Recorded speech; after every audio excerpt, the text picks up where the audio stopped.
Hi, I'm Rachel, and this is my 2022 Maybe Midrash Readathon TBR.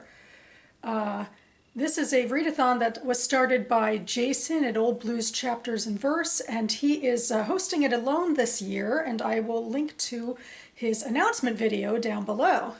The Maybe Midrash Readathon challenges participants to read a work of fiction and a work of nonfiction that deals seriously with the topic of religion, like whatever religion you'd like within there. And also Jason added a new component, or a couple new components on this year, which I'll get to later.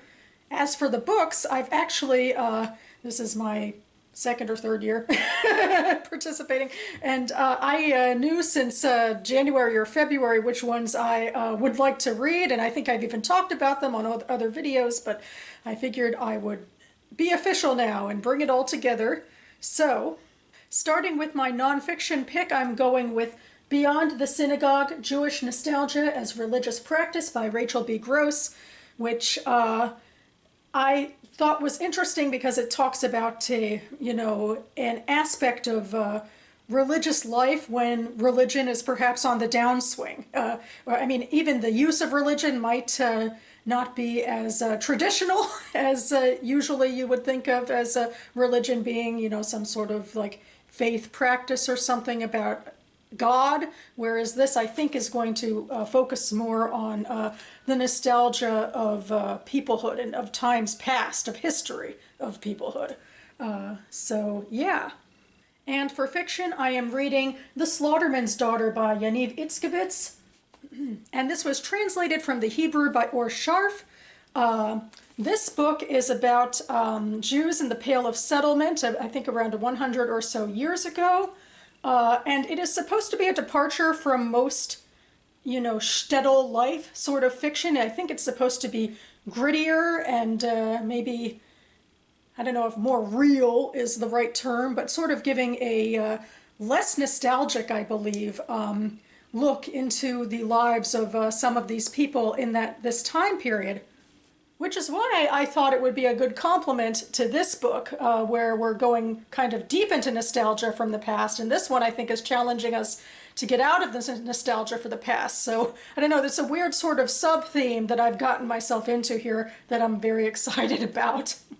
Then there is a third component that Jason added this year to the Readathon, which is more of a watchathon because he's challenging us to watch a film that deals seriously with a religious topic. And here I'm probably going into a more traditional form of discussing religion because I'm going to watch The Women's Balcony, which is an Israeli film that I heard about last year because the film was so popular it was spun off into a television show or miniseries, and my local JCC got a hold of the first couple of episodes and I watched those and wrote about them on a blog post I'll link down below, and I thought it was really fun.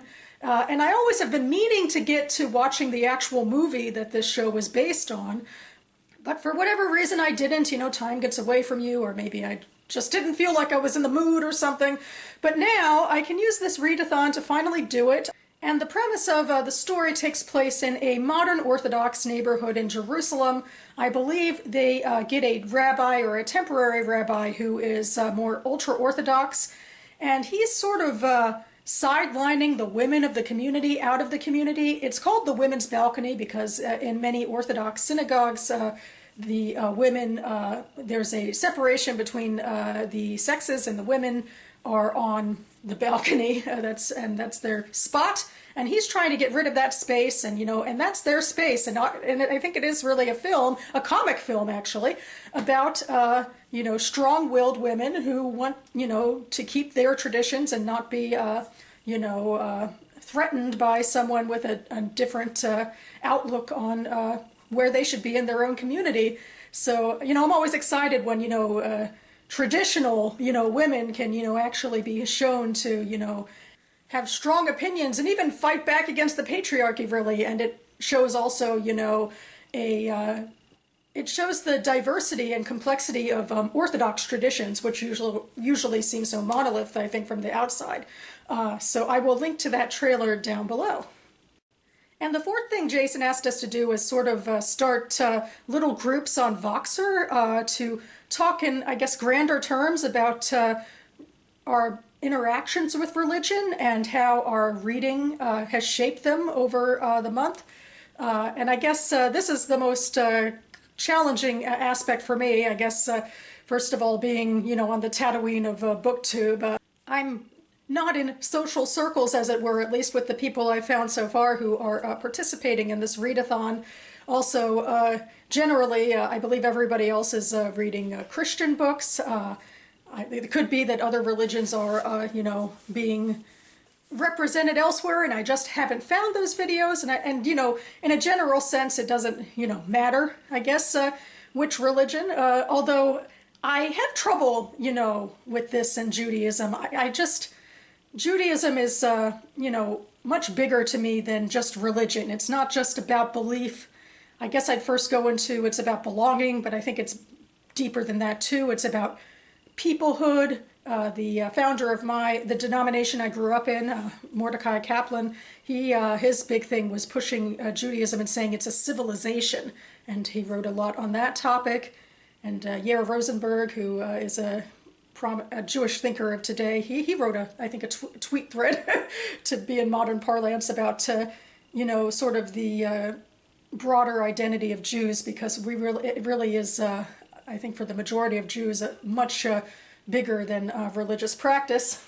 And in fact, my own reading gets into that, because I don't think religion necessarily is quite the focal point of either of these books. I think it is more about culture, more generally, although I do think religion will take a part, so hopefully I am not cheating too much with this. We shall see. But yeah, those are my thoughts. Not to say I wouldn't be averse to discussing and learning from other people about where they are in their maybe midrash reading. So maybe I'll take a look around, see what I could do. But in either case, I will be back here on this channel sometime at the end of May or the beginning of June, where I will do my maybe midrash wrap-up and tell you what I think of the two books and of the movie. So stay tuned. And that about covers it for me now.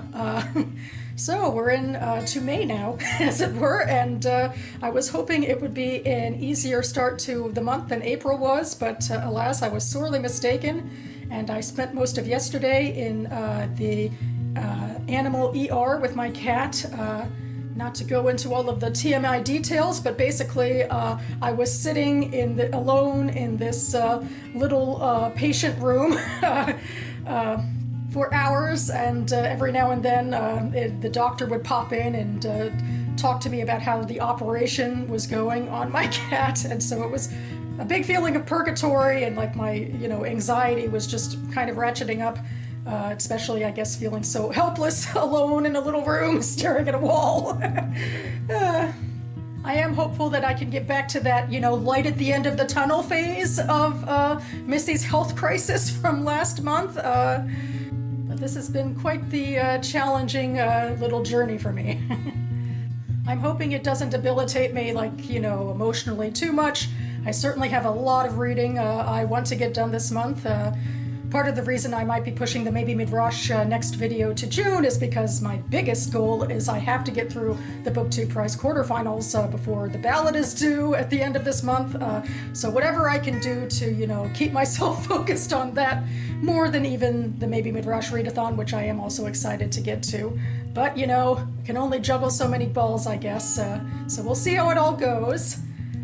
In the meantime, you'll see me next on this channel in the next couple of days for my first Friday reads or am reading of the month, so we can get into talking progress of how I'm getting through this month's reading, so huzzah!